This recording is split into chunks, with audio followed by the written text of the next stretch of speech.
பள்ளிக்கூடம் வந்து அதுக்கு அடுத்து கட்டின பள்ளிக்கூடம். இதுவும் கொஞ்சம் டேமேஜ் ஆயிடுச்சு. அதுக்கப்புறம் இப்ப கட்டி இருக்கிறத உங்களுக்கு காட்டுறேன். இது ஒண்ணு கட்டியிருக்காங்க.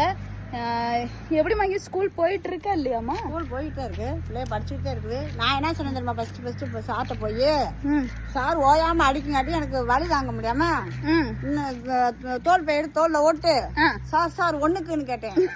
சார் ரொம்ப அறிவான பிள்ளை, ஒண்ணு கேட்கலன்னு சொல்லிட்டு விட மாட்டேன் உட்காரு, நீ படிக்க மாட்டா உட்காருனாரு. சார் ரெண்டுக்குன்னு, சார் ஒண்ணுக்கு, சட்டாம்பிள்ளை ரெண்டுக்கு, நான் போறேன் வீட்டுக்கு, நாளைக்கு வரேன் பள்ளிக்கூடத்துக்குன்னு பேக்க தூக்கிட்டு ஓடி வந்தவதான். இந்த ஏரியாவில இருந்து அந்த ஏரியாவில புட்டிங்க அடிச்சுட்டு வந்ததா ஒரு நாள் அடி தாங்க முடியாம போனவதான். அதுக்குள்ளே பள்ளிக்கூடத்துக்குள்ளக்குமே நீ விட மாட்டிட்டாங்க. அதுதான் என்னுடைய வாழ்க்கையில் நடந்த ஒரு சின்ன ப்ராப்ளம். நான் போறேன் வீட்டுக்கா, என்ன ஒரு ஏத்தம். அன்னைக்கே எங்க அம்மாச்சி போட்டு அடி வெளுத்திருந்தா நேரம் படிச்சிருக்கோம். இது இப்போ கட்டியிருக்க பள்ளிக்கூடம். இதுதான் வந்து எனக்கு தெரிஞ்சு ஸ்கூல் போயிட்டு இருக்குன்னு நினைக்கிறேன். போயிட்டு இருக்கு. ஓகே மக்களே, இது வந்து மருதா நதி டேம் பள்ளிக்கூடம். இங்க படிச்ச குழந்தைகள் இருக்கிறீர்கள் என்றால் எனக்கு தெரிஞ்சு நிறைய பேர் இருக்க வாய்ப்பு இல்லை. ஏன்னா இதெல்லாம் வந்து காட்டுக்குள்ள உள்ள பள்ளிக்கூடமா.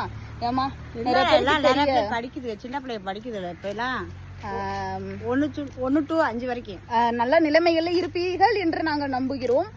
இருந்தீங்க அப்படின்னா கண்டிப்பா வந்து எங்களுக்கு கமெண்ட் பாக்ஸ்ல போட்டு விடுங்க. அதே மாதிரி முடிந்த அளவு ஹெல்ப் பண்ணி இன்னும் கொஞ்சம் டெவலப் பண்ணோம்.